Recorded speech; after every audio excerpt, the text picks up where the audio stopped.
Miss Press here. I want to show you how to set up your document to collect your research and also how to skim through all of the sources you could be using to find the best sources to support your argument in the debate. First, let's make sure that I understand my side and set up my document. I've already made a copy of my document, titled it with my name, put my name at the top, and filed it in my groups folder up here for my debate, so it's shared with my teacher. So the setup is already done. So next I want to make sure I know what my debate question is, what my position is, and what my claim is, this section here. If you don't remember what it is, you can get it by going to the Tech and Society page, scrolling down, getting your debate question. This is what it looks like for my class and Ms. Wan's class, and I've added myself as a fake person to this first group. So my debate question is, does tech make us happier? My group has chosen the con side, so I'm going to transfer that over. My debate question is, my position is con. So in my own words, my claim is we are trying to prove that technology does not make us happier or the technology makes us unhappy. Now that I've got my document set up, my job is to go through and choose as many sources as I'm aiming for in order to achieve the standard I want to get. To at least approach the standard, I need to have 2 sources with 2 quotes from each. Meeting the standard, I need to have 6 total pieces of evidence, and I could get those from 2 or 3 sources. And exceeding the standard, I want 4 or more sources with at least 2 quotes from each. So I'm going to shoot for meeting the standard, which means I'm going to look for 3 sources, just so that if I don't find a ton of quotes, I've got some wiggle room. Okay, so I've got to go through now and find what my 3 sources are going to be, and I'm going to add them to this document.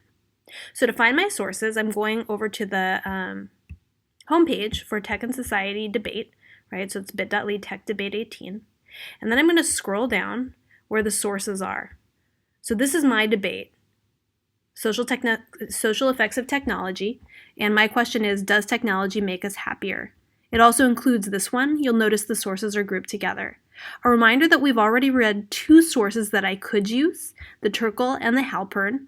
I'm trying to prove that technology makes us unhappy, so I would probably get my arguments from the Turkle.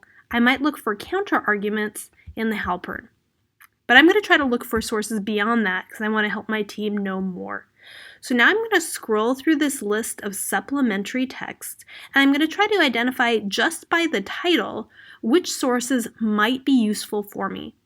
Your teachers have already gathered all of these sources for you to be credible, so you don't have to worry about assessing the source or the credibility of these sources. These are already credible sources, so that piece for you is covered. You're just looking for what is the most convincing evidence for your argument.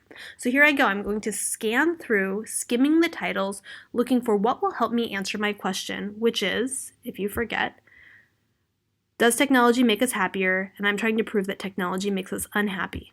Here we go. So maybe this one seems promising. Does technology affect happiness? This one sounds promising. Why getting more gadgets won't make us happier. This one, is the internet the secret to unhappiness? Seems like it relates to happiness. Not sure whether it's on my side or the other side. Antisocial networking seems like it's going to say that this sounds more like relationships. So of these first 3 sound the best to me. So now I'm going to go look at them and do some more skimming. So this is that first New York Times one, and I'm going to skim the title. Does technology affect happiness? The author I don't know anything about. New York Times, big newspaper, so that's my source. The context, it's from 2012, so it's a little bit old. Now I'm going to read the first couple paragraphs, and I'm trying to figure out, is it on my side of the argument, or is it on the other side? Here we go. Young people spend more time. Researchers are asking how it will affect them. Okay. How is technology affecting their happiness? The answer. Interesting. So in this paragraph, I'm seeing the answer in this study from Stanford is that those people who say they spend lots of time using multimedia describe themselves as less happy and less socially comfortable. So already this feels like it might address my claim. So this is an article that I could use. Number 1, I'm going to jot this down on my Post-it as potentially a source I could use. Okay, now I'm going to skim through and I'm going to look for the next one. So this one. Okay, already, so MIT Technology Review, I know this is the Massachusetts Institute of Technology. It's a very prestigious school in Boston, so I think they know what they're talking about. And just by looking at the title and the subtitle, I can tell it's going to be for my argument. Why getting more gadgets won't necessarily increase our well-being. I can already tell this is going to be on the con side of technology, and this suggests to me it's going to be about that technology does not necessarily make us happier. So this already sounds promising. I'm going to skim through and see how long this article is. Relatively long. Okay, so just to know, I probably don't want to choose a ton of super long articles, but my first one wasn't very long. This one seems like it might work. In skimming through this first paragraph, I'm noticing it looks a little bit challenging to read. And I'm seeing this is talking about like World War I, 1950 to 2000, so it's kind of giving me, I'm guessing, a historical perspective. Again, I'm just skimming to try to figure out if this will work for me. Here, he says, you'd have to say that Americans are better off now than they were in the middle of the last century. Oddly, though, how happy they are, you'll find they're no happier than they were in 1946. So this is interesting to me because it sounds like he's claiming that even though we have more technology, we are not happier. This sounds really interesting to me. This might be a worthwhile article for me to read the whole thing. I'm going to look at my third one that I pinpointed and see if that one looks good. It's The Internet, The Secret to Happiness. Again, I'm trying to prove that the internet makes us, or that technology does not make us happier. Here it starts off, when it comes to mental health, the internet gets a bad rap. And I know that a bad rap is when we kind of blame something unfairly for a negative outcome. So I'm guessing already that this is going to say that technology is not that bad. But before you stop tweeting and toss out your iPhone, it turns out that spending time on the web could actually be making you happier. Okay, so this does not support my argument. This supports the other side. So I'm going to remember this as maybe the counter argument. So after I get some evidence on my side, I might come back to this.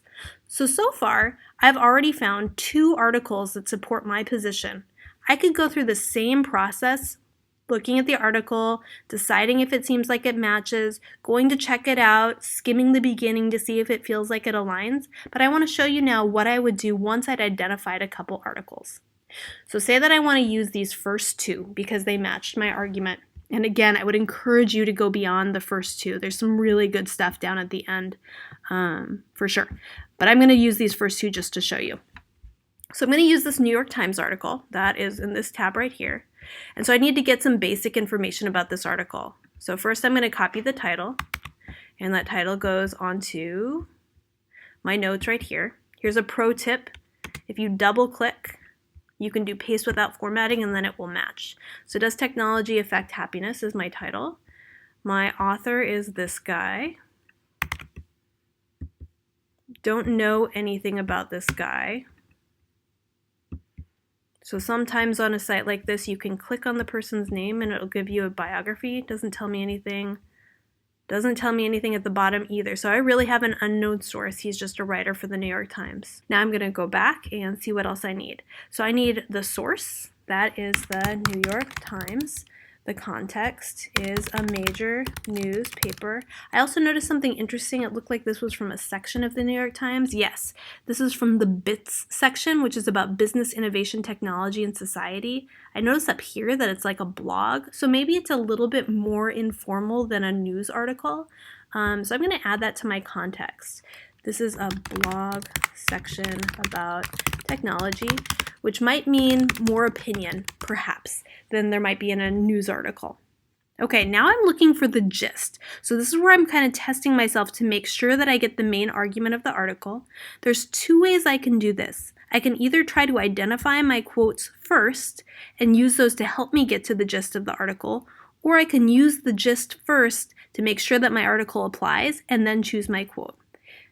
Both of them have costs and benefits. Choosing your gist first saves you from wasting the time of reading a whole article closely that isn't going to be useful, but sometimes it's hard to get to the gist without reading closely, and then you might as well pull the same mean matter. I like to do a skim because I'm a good skimmer, and I'll show you how I do that, but you could very well start with your quotes, your same mean matter, and then come back and do this gist at the end. This is how I would skim the article. I go through and I read about the first sentence of every paragraph to try to trace the flow of the author's argument as they go. So here we've got this study from Stanford University. We already got that girls from this study say that they are sad because they're online. Here it says the research raises as many questions as it seeks to answer, which means that it doesn't tell us everything. Okay, next paragraph. Among the crucial questions they were not able to answer is whether the heavy use of media was the cause for relative unhappiness or whether girls who were less happy to begin with are drawn to media. So I would paraphrase that to myself, and they're basically saying, okay, it's unclear whether the girls who said they were sad because of the media they were using or that they were using the media because they were sad to start with. And I'm going to keep skimming through. They think it's because the media. Then here's the reason that they think. And it's something about communication and not being connected. That connects back to the turtle. Here, humans are meant to communicate. Okay, that connects back to my turtle. Here's the study. It appeared in a place. This is a problem because it was an online survey, so maybe we can't trust it. Here's more limitations of the survey. Here's more limitations of the survey. And you can see how I'm doing this. I'm just looking at a few words at the beginning and skimming through to see what it talks about. I'm going to skim through and see if it talks about any studies beyond the Stanford study. Here's a clear message. It's important for girls to unplug. Okay. Here's this woman. She edited this article. Same thing. Now it's telling me about the survey that they did. Here's what parents' perspectives are. Sounds like a parent who lives in Chicago. Okay. Reminds me of the New York Times video. In fact, so we're still talking about that woman. This woman is the mom. This woman is the mom. Here's a student. So it looks to me like this is going to tell me about the study, what some limitations of the study are, and then it's going to interview a mom and a daughter about these findings. Okay, that's kind of the gist of the article as I've gotten so far. So I'm going to catch study says, and I'm not sure what the study says, something about more unhappy. And then I got that there's an interview with daughter, interview with mom, and that there are some limitations of the study.